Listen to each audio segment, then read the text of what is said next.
When it comes to your music, you're like a lot of other artists out there. It's been very diverse in the different musical styles that you've sang throughout the years.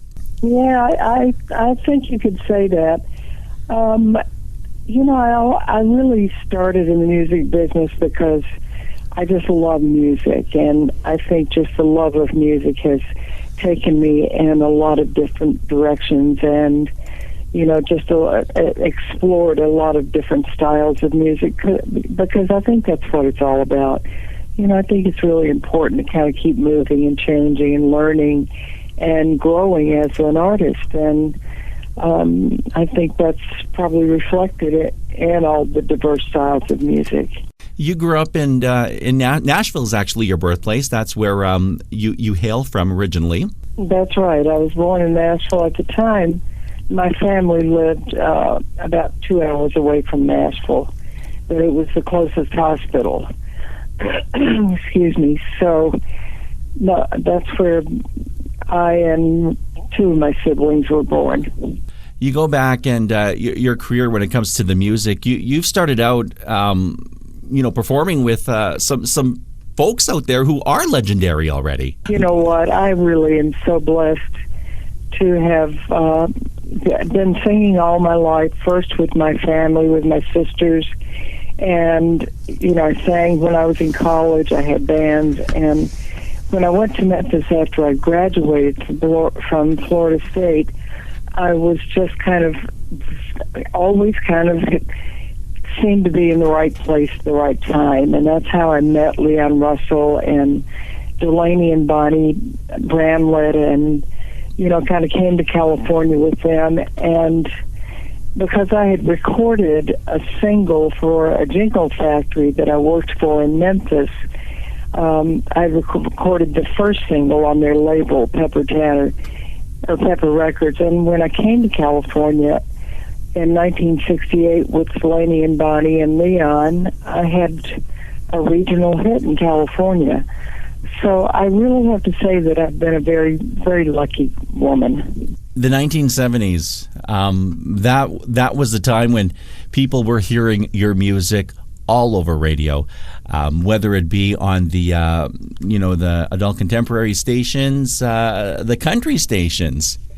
You were everywhere. I had, I think, one record single was Fever, and I think it covered the formats of R&B, jazz, pop, and country. So Mm-hmm. it hit all of the radio stations.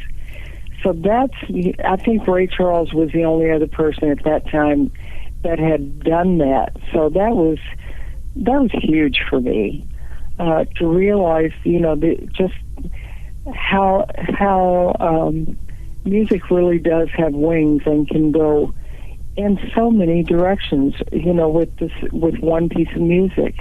When you listen to music and when you're going in to record, I guess as an artist, you're not thinking as to where it's going to be played, who's going to be playing it.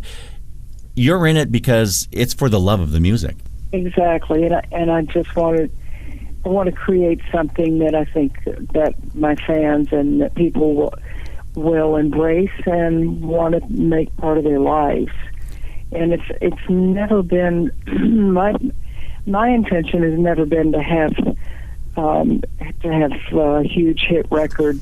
It's just been to reach people in a place, hopefully in their hearts. And I think over the years I've managed to do that because I'm still doing it. You are indeed, and we got to give mention to the fact that you're going to be making your way up to Canada and Alberta, as a matter of fact, coming up a little later on in the month.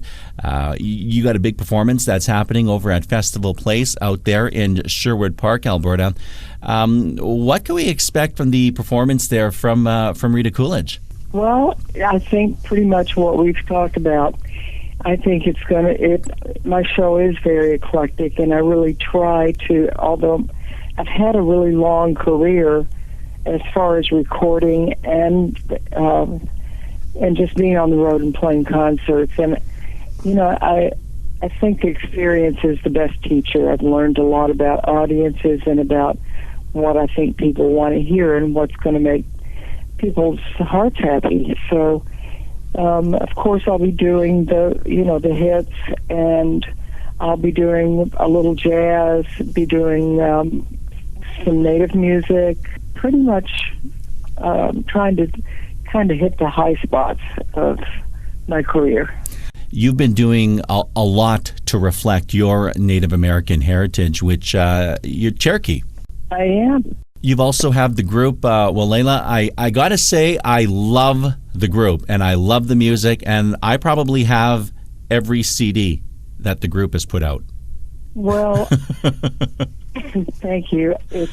Layla was one of the great experiences of my life. I lost my sister a year ago.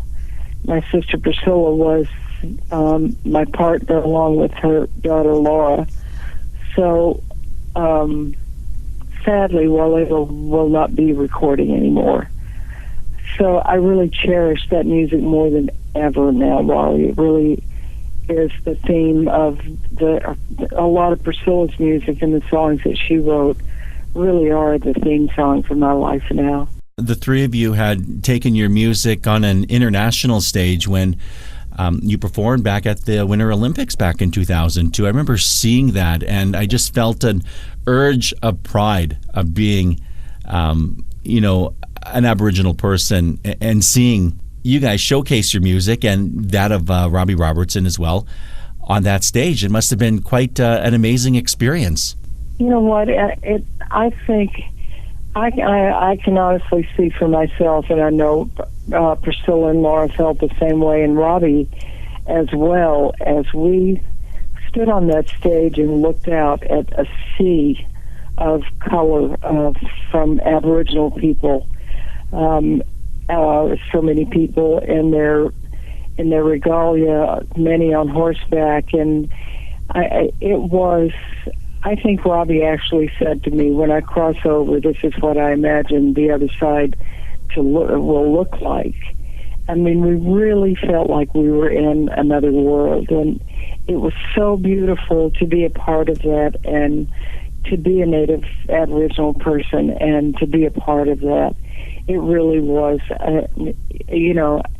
I think about it a lot. I just think about that experience because it was really once in a lifetime to be there in the first place, to be in Salt Lake City with 1,000 Native people on the ice, and to be a part of it, and to just have the awareness and the spirituality to embrace it with all the people that were on the stage together. It really was a highlight. Mm-hmm. It was beautiful. Rita, when it comes to being honored, you've been honored and received a couple of Grammys back in the early part of your career. And as of late, with the Native American Music Awards, you've been quite prominent, part of the event, and honored with a few awards yourself, including that of a Lifetime Musical Achievement Award that you had received. I had probably 3 Lifetime Achievement Awards before I turned 60, which was great.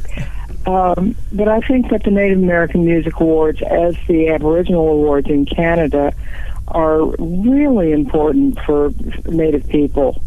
And I have to say, because I've been a part of the Aboriginal Awards in Canada a couple of, 2 or 3 occasions, and what a wonderful, wonderful job Canada does with your Aboriginal Awards. I think that it's inspired the Native American Music Awards in this country, and I just wish that television in this country and that people embrace our awards as the Canadians do the Aboriginal Awards. I'm so impressed, and I'm always honored to be a part of that. Well, we are really looking forward to having you up here coming up a little later on in the month there, Rita. Just quickly before we wrap things up, an autobiography, is that in the works with yourself? I am in the process of writing a book, and it's not my entire life, because that probably takes 2 books. It's kind of where I come from, and it talks about my childhood and growing up, and it kind of goes through the end of the 70s. I mean, it really, the focus, I think, for it, because for me, my experience, and when I was in the middle of music and in Memphis before I went to California, and then to California and into my career and my marriage, and just all of the things that seem to be happening around me, or again being in the right place at the right time, to actually have a first person point of view to a lot of really interesting situations. So I think the book's entertaining. That's really my goal. I think that it's also very spiritual, and it speaks about a woman's journey, and I think that women will appreciate the book as well as people that just are fascinated with that time in rock and roll, because for me the 70s was the golden era of rock and roll, especially in California.